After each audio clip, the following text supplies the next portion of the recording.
बाईस। आज 18 सितंबर और आज था मेरा फर्स्ट शिफ्ट में एग्ज़ाम। तो मैं आपको बताता हूँ मेरा एग्ज़ाम कैसा हुआ है, कैसी शिफ्ट थी, कैसा वहाँ का इंफ्रास्ट्रक्चर था, कैसी फैसिलिटी थी, कैसा सर्वर था। तो अपने स्टार्ट करते हैं पहले फैसिलिटी से। तो मैं गया एग्ज़ाम सेंटर पे। मैंने अंदर जाते ही अपनी एंट्री करवाई, सब डॉक्यूमेंट वॉक्यूमेंट चेक करवाए। वहाँ पे वो सब सही था, वहाँ तक सब एकदम सही जा रहा था। अंदर गए, बैठ गए, बायोमेट्रिक करवाया और बैठ गए। तो फिर स्टार्ट हुआ पेपर। मतलब सर्वर में कुछ खास इश्यू नहीं है। मतलब एक दो बार हुआ था कि जैसे वो सेव नेक्स्ट वाला बटन है वो खिसक के नीचे आ गया, तो उसको माउस कर्सर को नीचे ला रहे हैं तो वो नीचे आ गया, पर उससे कुछ खास दिक्कत नहीं हुई। तो फिर स्टार्ट हुआ पेपर। तो मैंने पहले इंग्लिश सेक्शन स्टार्ट करा, पहला क्वेश्चन करा और फिर सेकंड क्वेश्चन से मेरे आ गया पैसेज। तो मैंने बिना पैसेज को देखे, ऐसे लेंथ देख के छोड़ दिया कि भाई चलो आगे आगे स्किप कर दो। उसके 5 क्वेश्चन स्किप करे। फिर क्वेश्चन आए एरर के 2 3, और नरेशन आया था। एक्टिव पैसिव आए थे 2। कुछ इतने खास हार्ड नहीं थे वो एक्टिव पैसिव, तो वो तो इजी थे, आप बना लोगे आराम से। अगर आपने पढ़ा है ठीक ठाक तो आप बना लोगे।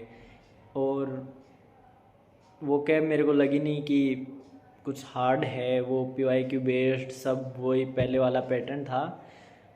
मेरे को एक होमोनियम आया था, उसमें थोड़ी सी दिक्कत हुई, वो बना नहीं तो मैंने छोड़ दिया उसको। फिर आया मैं पैसेज पे। पैसेज मैंने रीडिंग करी, भाई पैसेज ऊपर से पढ़ रहा हूँ तो नीचे तक आके ऊपर वाला पूरा गायब हो रहा है। तो पहले मैंने पैसेज पढ़ लिया पूरा, फिर मैंने क्वेश्चन सोल्व करने स्टार्ट करे। क्वेश्चन में ऑप्शन ऐसे थे कि आप ऑप्शन एलिमिनेट भी नहीं कर सकते उसमें अच्छे से। अगर आपने पैसेज सही से पढ़ा है तो ही आपके क्वेश्चन बनेंगे। तो एक यही एडवाइस है कि पैसेज को ठीक से पढ़ना, क्योंकि टाइम बहुत है। मैथ रीजनिंग उस पर आगे आते हैं अपन। मैथ रीजनिंग इतनी हार्ड नहीं है। फिर मैं गया जीके सेक्शन पे। जीके सेक्शन में मेरे को थोड़ा सा ऐसे लगा कि हाँ भाई टफ तो है, पर जिसका कोर नॉलेज अच्छा होगा वो बंदा कर देगा। इतना कुछ हार्ड नहीं है। कोर नॉलेज मैटर कर रहा है इसमें कि आपका कोर नॉलेज कैसा है। आपका कोर सब्जेक्ट का नॉलेज अच्छा है तो आप वो कर दोगे। इतना हार्ड कुछ नहीं था। ये था कि हाँ भाई 16 17 डुएबल क्वेश्चन थे, इतनी हार्डशिप नहीं थी। ये 16 17 क्वेश्चन डुएबल थे, मैंने 18 करे हैं। तो देखते हैं, होप सो 15 तक तो सही हो ही, बाकी तो आंसर के आने में पता लगेगा।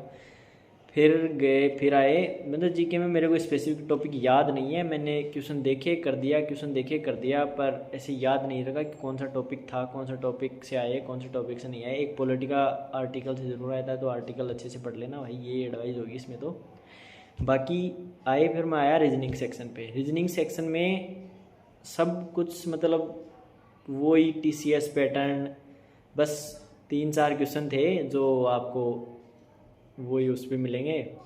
फेज़ 13 का किसी ने पेपर दिया है तो फेज़ 13 में वो सारे टॉपिक्स आए थे, उन टॉपिक में मिल जाएंगे। मतलब स्टेटमेंट वाले क्वेश्चन थे, आप समझ गए होगे इतना तो देख के। फिर आया मैं मैथ सेक्शन पे। वो इंग्लिश मेरी रीजनिंग हो गई थी 7 या 8 मिनट में, इतने में हो गई थी कि मेरे पास 40 मिनट बचे थे जब मैं उसमें आया रीजनिंग सेक्शन पे, और 32 मिनट बच गए थे मेरे पास मैथ सेक्शन के लिए। तो देख लो 8 मिनट में हो ही गई थी। तो फिर मैंने करी मैथ स्टार्ट करा। पहला क्वेश्चन था मेरे, वो थोड़ा मेरे को लगा कि इसको छोड़ना पड़ेगा पहले राउंड में, तो मैंने उसको स्किप कर दिया और आगे चलता गया। 2 क्वेश्चन और आए थे जिनमें मैं एक बार अटका था, तो उनको छोड़ दिया, उनको मार्क फॉर रिव्यू कर दिया और आगे निकल गया। और मेरे को एक भी क्वेश्चन ऐसा नहीं लगा, उन 3 क्वेश्चन के अलावा एक क्वेश्चन भी ऐसा लगेगा जो आपको एक बार भी रोकेगा। इतना भी नहीं रोकेगा, कुछ हार्ड नहीं था। सारे स्पेसिफिक टॉपिक जो आपने पढ़ा है, ऊपर ऊपर से पढ़ा है, तो आपका मैथ्स तो हो जाएगा। इतना ही इजी आ रहा है मैथ्स, और आप कर लोगे इतना तो मेरे को पता है कि भाई जो CGL की तैयारी कर रहा है वो ऐसे तो है नहीं कि भाई 1 महीना हुआ मुँह उठा के एग्ज़ाम दे आया, वो तो होता नहीं है ना यहाँ पे। 1 महीने में तो जो गॉड गिफ्टेड माइंड होगा वही कुछ कर सकेगा, नहीं 1 महीने में तो हर किसी के बस की बात नहीं है। तो जिसका मतलब पेपर आगे है तो उसको ये एडवाइस रहेगी भाई, जो फॉर्मूले हैं हर चैप्टर के वो एक बार देख के चल जाना। अगर आपका कल भी है तो आप 1 घंटे में अपने फॉर्मूले सारे देख लो, सारे टाइप देख लो, आपका मैथ्स हो जाएगा। इतना ही इजी आ रहा है मैथ्स, इतना हार्ड नहीं आ रहा, हार्ड एंड फास्ट नहीं आ रहा। आपके जो दे रखे हैं रूल वो देख लो और आपका हो जाएगा। आई थिंक अगर इसमें किसी ने अच्छे से अगर 80+ अटैम्प्ट करे हैं ना, वो बंदा हो सकता है भाई प्रीमियम्स का सिलेक्शन हो सकता है। तो आप अपनी मेंस की तैयारी स्टार्ट कर दें अभी से। पता नहीं, वो तो आंसर के आने पे पता लगेगा कि कितने मार्क्स आ रहे हैं कितने नहीं आ रहे, पर अभी से अपनी तरफ से तो स्टार्ट कर दो भाई। रिजल्ट पे आएगा तब लिस्ट में नाम आएगा तो अच्छी बात है, नहीं आएगा तो भाई वो तो है ही कि हर चीज़ सबको सब नहीं मिलता, वही चीज़ होती है। जिसका नहीं आएगा उसको अगले साल के लिए प्रिपेयर करना पड़ेगा भाई। अगर आप एसएससी करना चाहते हो तो आप प्रिपरेशन को छोड़ नहीं सकते। कहीं भी आप लैग करोगे तो आपका ही नुकसान होगा, किसी और का नुकसान नहीं होगा। आप ही पीछे जाओगे, कोई और पीछे नहीं जाएगा। तो आपको प्रिपरेशन करते रहना है भाई। मेरा तीसरा अटैम्प्ट था, तो देख सकते हो आप, हर चीज़ टाइम मांगती है। आपको एसएससी को टाइम देना पड़ेगा, तभी एसएससी आपको रिटर्न में कुछ देगा अच्छा।